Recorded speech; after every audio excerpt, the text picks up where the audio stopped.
আর আমার আম্মুকে মানে একটা বলার আছে যে আম্মু আমি তোমাকে অনেক ভালোবাসি। মা তোমাকে অনেক বেশি ভালোবাসি। তোমার ছেলে সবসময় তোমাকে নিয়ে অনেক বেশি ভাবে। আমার মনে হয় আমাকে দুনিয়াতে কেউ সাপোর্ট যদি না করে, আমার মা সবার আগে আমাকে সাপোর্ট করেছে। তো আম্মু, I love you so much, কখনো এটা এইভাবে বলা হয়নি। আজকে ইন্টারভিউ বলছি তোমাকে আমি অনেক ভালোবাসি। আব্বু মন খারাপ করবে না, তোমাকেও আমি অনেক ভালোবাসি, আমার ভাই বোন সবাইকে আমি অনেক ভালোবাসি। মায়ের আসলে মাকে না বলা কোনো কথা নেই। আসলে মায়েদের প্রতি হয়তো আমরা আমার বাবা বলেন মা বলেন তাদের প্রতি আমাদের রেসপেক্টটা এই পৃথিবীতে যত মানুষ আছে তাদের মধ্যে সবচেয়ে বেশি আমাদের থাকে। ইনফ্যাক্ট আই হ্যাভ আমার মা বাবা ছোটবেলা থেকেই তাদের সঙ্গে আমার এক্সপিরিয়েন্সগুলো আমার বেড়ে ওঠাগুলো খুবই সুন্দর, খুবই মেমোরেবল। এবং আব্বু আম্মু আমার মানে আমার আমার তাদের যে জীবন আসলে আমার পেছনে যে এফোর্টটা দিয়েছেন সেটা আসলে আমি কখনো ভুলে যাব না। As a son I always feel যে তাদের আমার প্রতি যেই অনুভূতিটা এবং আমার প্রতি চাওয়া পাওয়াটা সেটা আমি সবসময় অনুভব করতে পারি। আমি চাই যে মৃত্যুর আগ পর্যন্ত যেন তার হাসি খুশি জীবনযাপন করতে পারে এবং আমার মাধ্যমে যেন সবসময় আনন্দ ভালোবাসাটাই পেয়ে যায়। এবং সেই সঙ্গে আমি এই মা দিবসে আমার আমার মা তো আছেই, আমার মাকে আমার মায়ের জন্য প্রতিটি দিনই আসলে মা দিবস।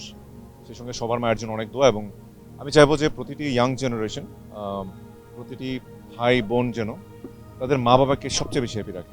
মা তোমাকে অনেক বেশি ভালোবাসি। আর তোমার ছেলে সবসময় তোমাকে নিয়ে অনেক বেশি ভাবে, তোমার হেলথ কন্ডিশন নিয়ে ভাবে। তুমি অনেক বেশি তুমি যখন অসুস্থ হয়ে যাও অনেক বেশি আমি কনসার্ন থাকি। So always take care of yourself. নিজের প্রতি সবসময় খেয়াল রাখবা, তাহলে আমি সবসময় হ্যাপি থাকবো।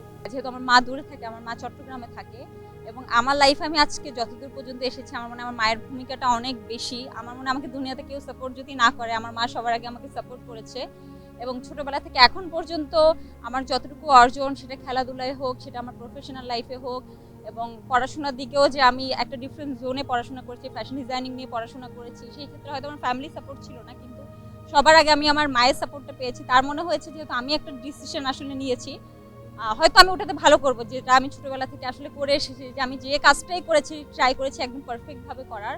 তো সেই জায়গা থেকে আসলে আমি অনেক লাকি যে আমি আসলে তার সন্তান, এবং তার জন্য অলওয়েজ চেষ্টা করব তাদেরকে সর্বোচ্চ এফোর্টটা দিয়ে ভালো রাখার।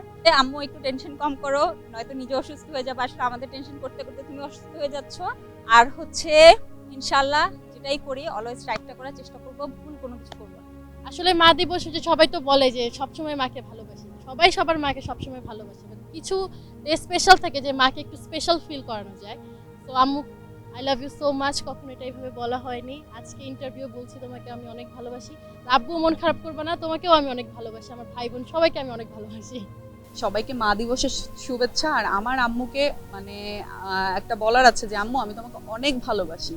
তোমার কারণে আমি পৃথিবীতে আসছি, তোমার কারণে পৃথিবীর আলো দেখতে পেয়েছি, এবং তোমার কারণে আমি আমার স্বপ্নগুলো পূরণ করতে পারছি। তো আল্লাহ তোমাকে যেন আরো অনেক অনেক অনেক দিন বাঁচিয়ে রাখে, এবং আমার মাথার উপরে ছায়া হিসেবে আমি চাই তুমি সারা জীবন আমার সাথে থাকো, পাশে থাকো। I love you.